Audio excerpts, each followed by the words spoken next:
Clear कर दिया था। ये हो हंगामा करे तो फायदा नहीं है, लड़का अपने से कैसे कर लिया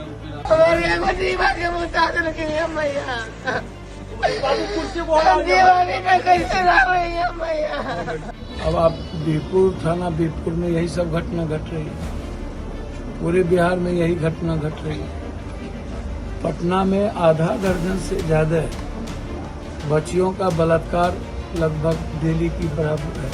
तो हालात मैं देख रहा हूँ, बिहार का कोई घर सुरक्षित नहीं।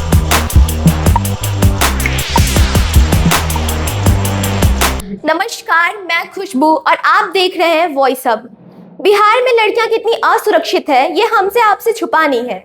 बिहार पटना के हॉस्टल्स में लड़कियां असुरक्षित हैं।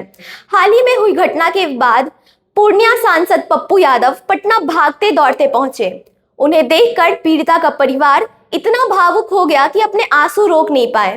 वो घटना क्या थी हम आपको बताएंगे, क्या क्या कहा ये हम आपको वीडियो में दिखाएंगे। चलिए वीडियो देखते हैं। हर दिन घटना घटना घटना।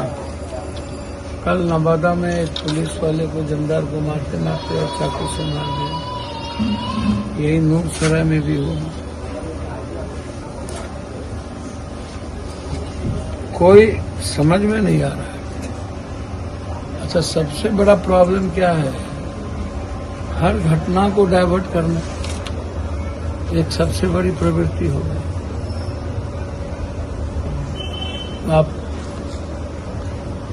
बिहार डेली यदि मैं अब जैसे नौगछिया के आगे अभी नए नए 2 मंत्री बने, कल एक मोदी वैश्य समाज से थे, दारू पीने के लिए पैसा नहीं दिया, इसके लिए उसको गोली मार दी, 3 मार, स्पॉट डेथ कर दिया। अब आप बीरपुर थाना बीरपुर में यही सब घटना घट रही है, पूरे बिहार में यही घटना घट रही है। पटना में आधा दर्जन से ज्यादा बच्चियों का बलात्कार लगभग डेली की बराबर है। ये हम नहीं कर रहे हैं, ये जबकि केस दर्ज नहीं हो रहा है तब की बात है। अब इकलौती माँ बेटा, माँ और पिता बिल्कुल बुजुर्ग, बहन की शादी हो गई, पिता बीमार है, बड़े पापा बीमार हैं। अब आप सोचिए कि इस माँ का देख रेख कौन करेगा।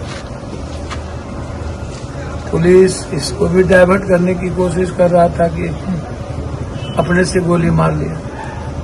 भाई मॉल में वो मैनेजर है, वो पिस्तौल लेके मॉल गया था, और गोली मारना होता तो वो कहीं रोड पे चौक चौराहा पे चुपचाप कहीं या घर में मार लेता, अपने घर में आके मार लेता। और इकलौता बेटा जिस तरीके से पूरा का पूरा लोकेशन कावर, सीसीटीवी फुटेज, डोरेशन, उनको FSL रिपोर्ट।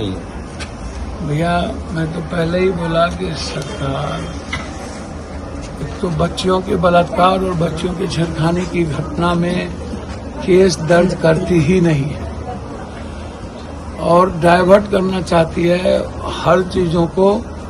प्रेम प्रसंग को भी आप डिफाइन कीजिएगा ना, उसको भी डिफाइन करिए, कैसे मार लिया आप बताइए। सीसीटीवी फुटेज का आप 2 मिनट में आप कैसे कह सकते हैं कि ये बच्चे अपने मार लिए। तो इसलिए लड़ाई है, इसको लड़ेंगे। हम इस परिवार के साथ हैं, जो भी आर्थिक मदद की भी जरूरत होगी तो हम इस परिवार के साथ हैं। इस तरीके से जांच करनी चाहिए। तो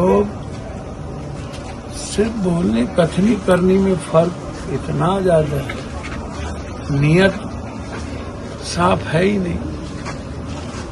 आप हर चीजों का राजनीतिकरण और दुष्ट प्रवृत्ति, ये कैसे संभव।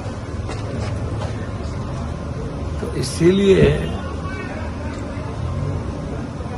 जो हालात मैं देख रहा हूं, बिहार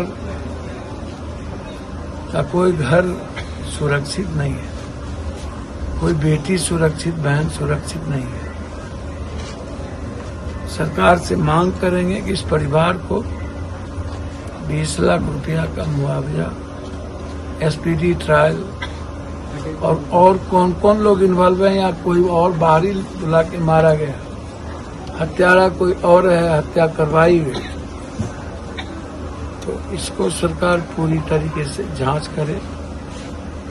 अब आप देखिए, आज ही एक मुद्दा आ रहा है कंकरबाग या बोरिंग रोड पे एक हॉस्टल का, लगातार हॉस्टल की बच्चियां चिल्ला रही हैं बचा दें, तो समझ में नहीं आता है कि कौन सा कानून, कौन सा इकबाल, कौन सा डर।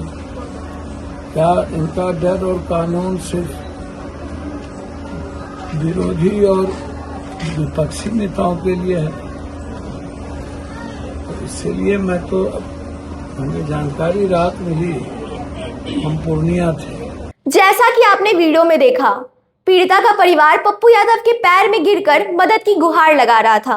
पप्पू यादव ने बोला और ये वादा दिया कि पीड़िता के परिवार को इंसाफ जल्द से जल्द मिले। अब बिहार की महिलाएं सम्राट चौधरी से गुहार लगाती है। अब देखना यह है कि सम्राट चौधरी क्या लड़कियों की स्थिति बदल देंगे या और बिहार में लड़कियों की सुरक्षा बद से बदतर कर देंगे। धन्यवाद।